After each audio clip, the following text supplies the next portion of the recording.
What's up, world? I go by the name of Joffey Joe, and this is the show. Call it how I see it. And on today's episode, I got a couple of things I want to talk to you all about. First and foremost, live from the Philippines, I have the one and only Carlo Esco. Yes, he's in the house, and we're here to talk about the NBA semi-conference finals. We're going to do our part two. We're going to talk about what's been going on and what we expect to go moving forward. We don't want to miss out on that. And secondly, I got the return of Joffey Valo. Yes, he's back in the house. And we're here to talk some more NBA, but in this lightened fashion, we're here to talk about the NBA lottery. Yes, a lot of surprising things have happened, but as Sixers fans, we're going to break down them having the third pick, and we're also going to break down how the Mavericks ended up with the first pick. So, it's going to be an action-packed episode. You don't want to miss out on it.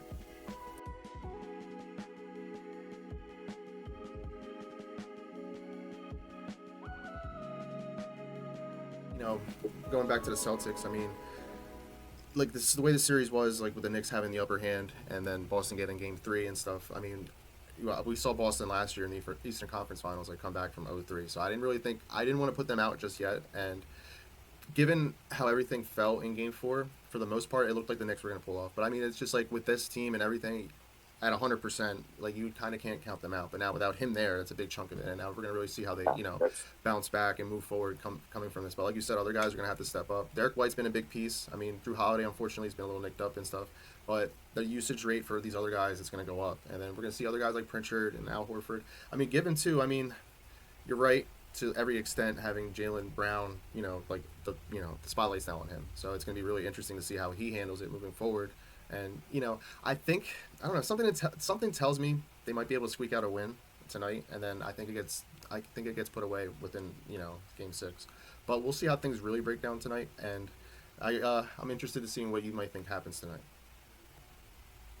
If they're going to win a game, today's it. Right.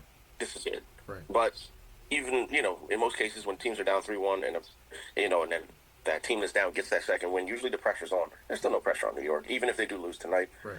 We've seen, even with Tatum in the lineup, we've seen them blow leads. Because New York is just that gritty team that comes back. As much as I'm anti-Knicks, I know it's and I still think Cat's soft. I don't care. Yeah, no. Brunson's an animal. He is, and that's it. When I see Jalen Brunson, I kind of I get that Hurts demeanor, very stoic, and how he controls and leads other men.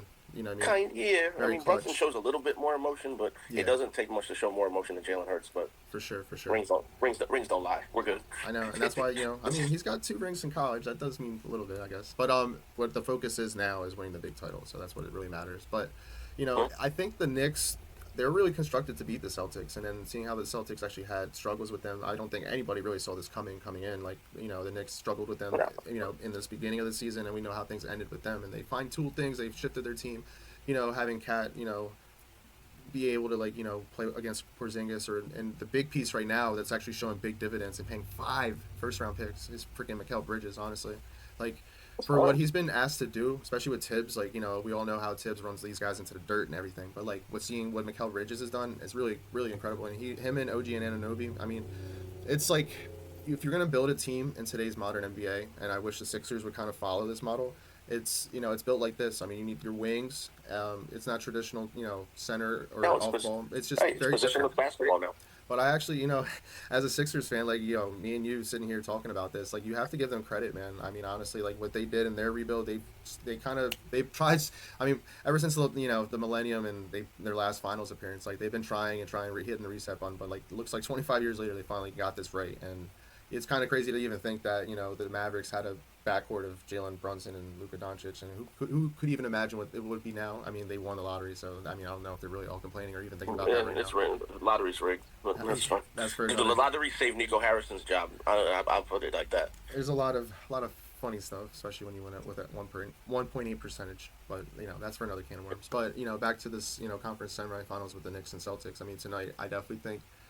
Like I said earlier, I mean, I definitely think the Celtics could pull off a win here just because of experience and maybe just, kind of, rebounding off of Tatum's injury and kind of, using that. We'll see how things break down. But the Knicks got this series. The Knicks might go in a finals run. It's going to be really, really interesting game. I mean, a really interesting series in the Eastern Conference Finals with them and the Pacers. I mean, the Pacers have looked really like the best team in the East coming out so far. It's a rematch from last year, but just as you said, the Knicks are built to beat the Celtics. The Pacers match up. I think the Pacers match up well. They do. I mean, from what we've seen, Miles Turner and Siakam, they've been really good on the boards, and then just letting Halliburton make plays for other people. I mean, you have T.J. McConnell That's smart. looking really scrappy. I mean, Right. they handled the Cavaliers pretty well. I mean, I understand the Cavaliers were kind of missing some pieces in and out with some of these guys like Garland and Mobley and stuff, but like Spidey was Spidey, and I mean, it still wasn't enough. And Yeah, but he can't do it by himself. no, you can't do everything by yourself, especially the way that team has been all year. You know, it's tough to see Right. that hit the wall, the injury bug biting them at this time. But like at the end of the day, It wasn't who wasn't the knows? right time for it. But who knows? Even if they were 100%, you know,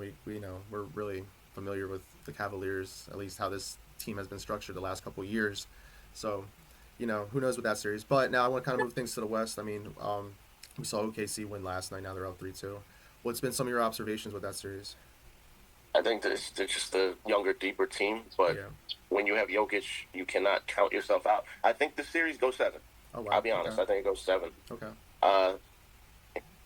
Because I'm not going to bet against Jokic until he's out. I can't do it. Yeah, I mean it's hard to get. You know, it's hard to bet against the best player in basketball. No, but you know, Michael Porter Jr. is like, why? I Like, mean, I he's don't playing. get it. He's playing out there hurt, but I mean, he's been playing out there hurt almost 90% of his career. Well, he so looks like he's hurt when he's healthy when he's playing. He's not you no can't really no tell. barn burner. Michael Porter Jr. reminds me of Michael Pittman Jr. It's just high hopes, big disappointments. I'm not no. I don't think Denver's as deep. I think them losing Kentavious Caldwell-Pope over the offseason, I think that hurt. Yeah, for sure. You see that coming. Like Christian Brown, excuse me. He's been playing good, but I mean, it's a different type of role, and he's been asked to do different type of things. And He's been asked to do a little more than he did last year. exactly, And, it's an adjustment. you know, but I can't even knock Russell Westbrook because he's not playing bad. No, he's not. They're just It's from just what when I Jokic goes out. Who did that? that's what I'm saying. Like, who do you have the ball move around? Jamal Murray did play good in the last game. But like it's like when are you gonna be like you need the more consistent Jamal Murray that we saw when they had their title run. Inconsistent. Right. I mean, Yeah. like we saw how good he was even in the bubble too. There was a series that he just like took over and Jokic just gave him the ball. But I mean, you know, given that it's he's a different point in his career and stuff, and the team is kind of modeled a little differently. But I think what I've been noticing with them is they just seem a little gassed, and I think OKC has learned since they gave up the lead, and like, Run. yeah, exactly. They learned how to like at least close these games now, and it's been really fun to watch them because they're really young and they're definitely the most talented team, deepest team still left. So we're gonna see how things turn out. But I also want to break into the Warriors and Timberwolves series too. I mean, we're looking at Steph possibly coming back the next game, according to reports out there. But Yeah. what we saw happen in last game, it just seemed like Jimmy Butler couldn't handle the double teams very well, and other guys trying to create offense and they're not really coming through. But like, what do you think some of your observations in that series has been? I think the Warriors, unfortunately, no Steph, no nothing because Jimmy can't do it by himself. Draymond Green is a great defensive player, no threat on the offensive end. Yeah, we all know. Who's their center? Next question. Exactly. Podominski, way inconsistent. It Can't is do inconsistent. It's like, and I've been reading a little thing about Kuminga too, why he hasn't been getting a lot of minutes with them. I mean, I know they've been putting him in more in an active role, and he's been getting to get show a little bit of shine in the series. But given this situation with Steph, but like it's all about the role, and that's why how well do you fit the system, and he does. It seems like he kind of almost wants to just play hero ball, and they're asking him to do other stuff because that's just what their system has been ever since Steve Kerr's been there. But I think with them, unless you get like another Buddy Hield game, I mean, they really need someone to like step up and like take over and help Jimmy Butler out because Jimmy Butler, I think, just showed from last game and even the game before that, I don't know if he's still the number one option that they all need to depend on. So I'm looking for playoff Jimmy, man. I don't know. In this series, you haven't seen him yet. He's done it. It's just the rest of them haven't showed up. Right. But it's been interesting to watch. So last thing I want to ask you, who you got in the finals, man? I want to hear it. I want to know. Being selfish, I would like to say I want to say Indiana goes to the finals. Being selfish, but I can't do that. Right. Actually, no. I'm saying it. Indiana's going. Okay. And out of the West, I say OKC. If whoever wins the OKC Denver, I think it's going.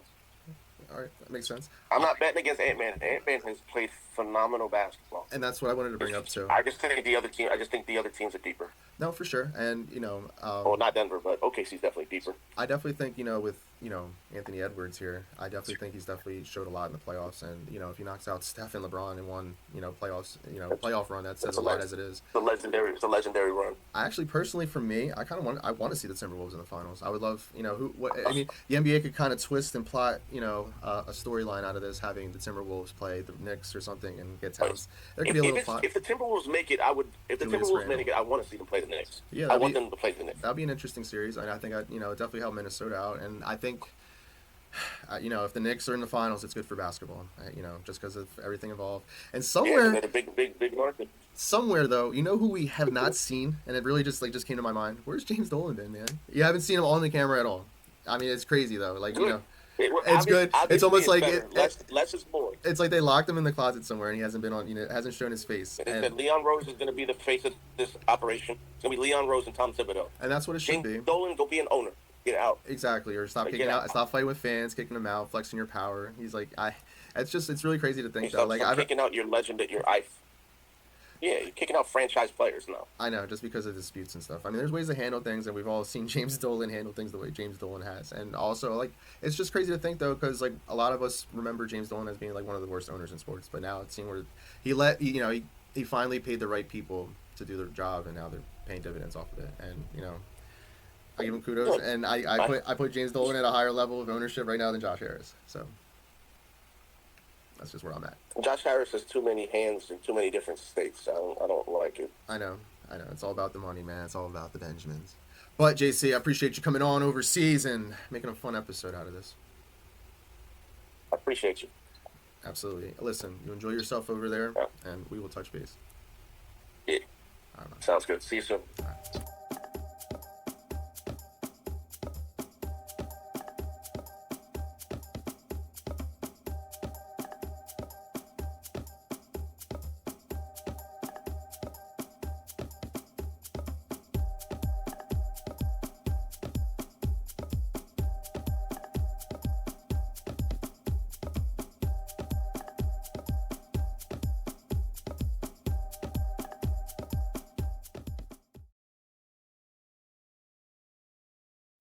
And we're back. Yes, and look who we have in the house, the one and only Joe Valo. How you doing, my boy?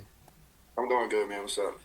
Not much, I have you here because the NBA draft lottery happened, and as we spoke before in a couple episodes back in the past, we're breaking down some of the intriguing prospects, and now seeing that our Sixers have the number 3 pick, which a lot of people find rigged or whatever, talk a bunch of shit. But how do you feel about the Sixers getting the 3rd pick?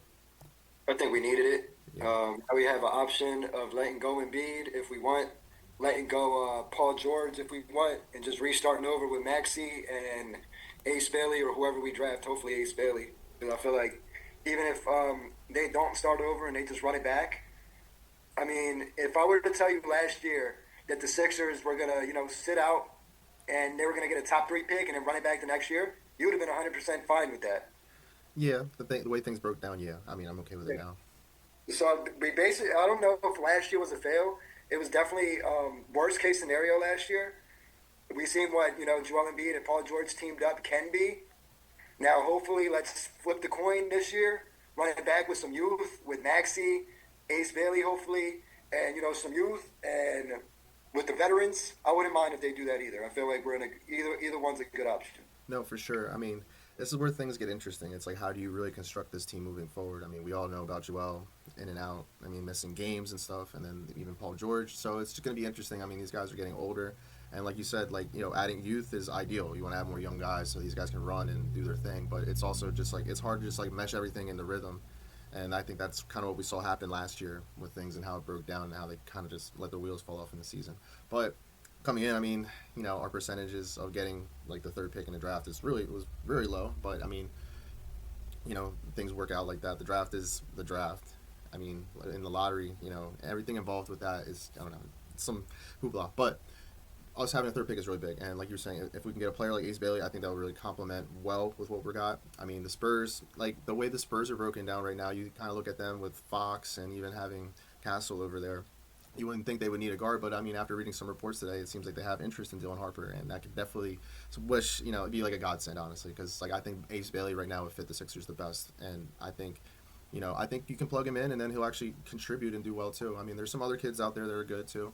Knuble from Duke, and the one kid from Baylor as well, and the other kid from Texas. I mean, these guys, like, it's what you're looking for with this type of pick is who can really come in and have an impact, and I think that's what we're really looking for.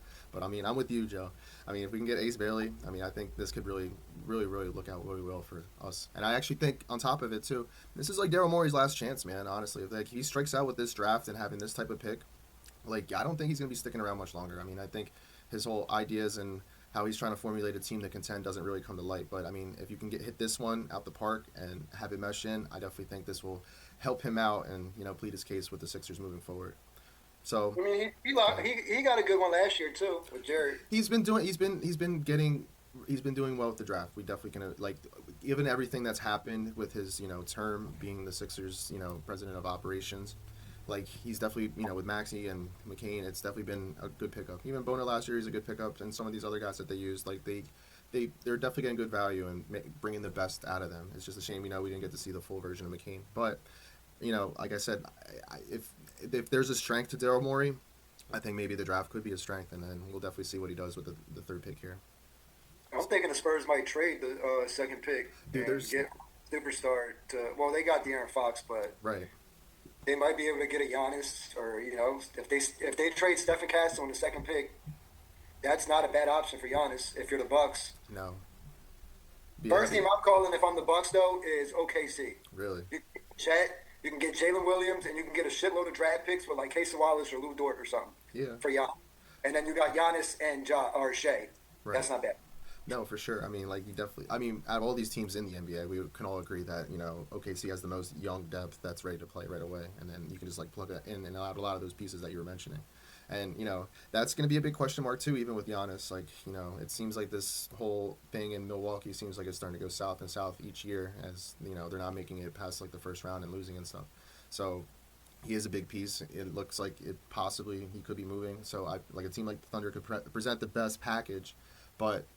We'll see how things break down. Like you even said, like there's even been rumors about the Dallas Mavericks possibly even flipping this pick to him. So it's like there's a lot of endless possibilities. But like, I think if we were to compare like the Mavericks and Spurs situation, I think you would kind of almost would go with the Mavericks package compared to what the Spurs may offer in a package deal. So there's like endless possibilities. But like it's just crazy to see where the Mavericks ended up, man. Like I don't know, having a 1.8% chance and ended up winning the lottery. I think this is the last 7 lotteries. The worst team in the NBA hasn't won the lottery.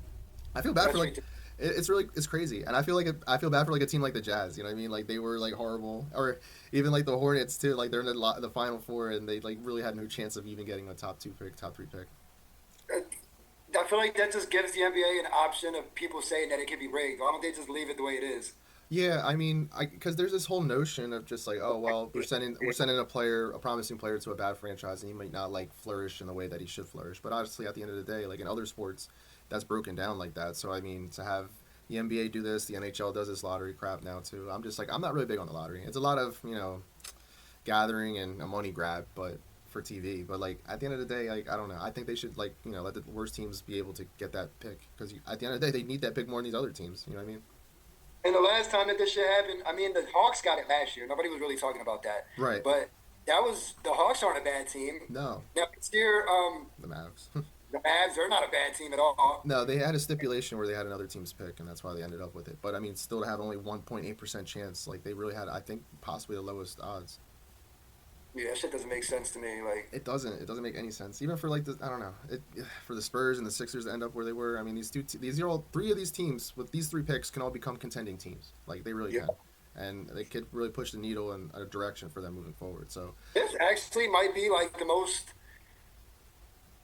important rookies to winning in a long time. Like the top 5 rookies, because they're going into winning situations. They're not going into losing franchise. Like the Spurs. The Sixers and and the Mavericks. Right. Those aren't bad situations. No, not at all. Not at all. I mean, honestly, if you're coming out and you're like projected to be one of these 2 Rutgers kids or Cooper Flag, you're like you're happy. You're going to be in a good situation, and like that's I guess that's the NBA. The other side of the argument of the draft lottery is just like it does benefit the players coming in, and maybe they can flourish in a better role instead of just getting put somewhere and not being able to like really. Be the winner. It took like an example like Kate Cunningham in Detroit. Like it took a while, then they finally got the right pieces around him, and then now they're a good team and stuff. Even like Blake But that's Griffin. the thing. Like that's important. One player can change your whole franchise. Like Right. No, for sure. And like he, being bad for like what 4 or 5 seasons with the Pistons, and then finally getting things together with the right coach and everything. Like sometimes it takes time, but you hate to see some of these promising young stars not be able to get it because they're in the wrong situation and getting put in a bad spot. So I guess that's kind of the other side of the argument with that. So, but I don't know. I'm over the lottery, man. I don't think so. I mean, it's gonna be interesting to see if Cooper Flags wins Rookie of the Year because like there might be a rookie that goes into a bad situation and he's got a big green light. no, And for Cooper sure. Flags is going to be more of a role player this year. Right. He's a third option, so he's Yeah. not able to do as much as other rookies. No, for sure. And that's a That's big. going to be interesting to see. No, it definitely is. Like, especially like the point you bring up, he's going to be the third option. You know what I mean? Like, if he was to go to the Jazz or even like one of these other teams, he's going to be the primary option and try to be that cornerstone franchise player. But like in a situation like this, you're going to have to really learn a system and figure out your role, and then see how you can flourish in that system in the best way you can. But I think he's the real deal. I think he can possibly be generational. I mean, plus He's going into the best situation ever, probably. no, for sure. I mean, you're going into a team that wasn't like they made the playoffs and they weren't 100%. But another key factor too is the youth factor here. I mean, you're looking at Kyrie and AD; they're older, and then now you have this guy come in. I mean, it definitely adds some youth factor, and they can actually push. More usage goes towards him than these other two guys. You know what I mean? And it can help preserve them, especially since they've been injury prone in the past. So. We'll And see. they're veterans too, so like he doesn't have to. They won.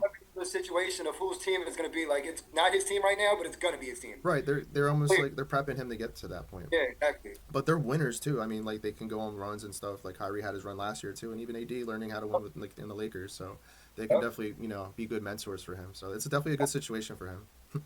Best ever probably for first pick. I know it's just really mind blowing, honestly. Like I'm still in shock by it. But Joe, I appreciate you coming on and talking some draft lottery with me. Sir. Absolutely. Until next time, my friend. Ace Bailey. Ace Bailey, man. Fingers crossed.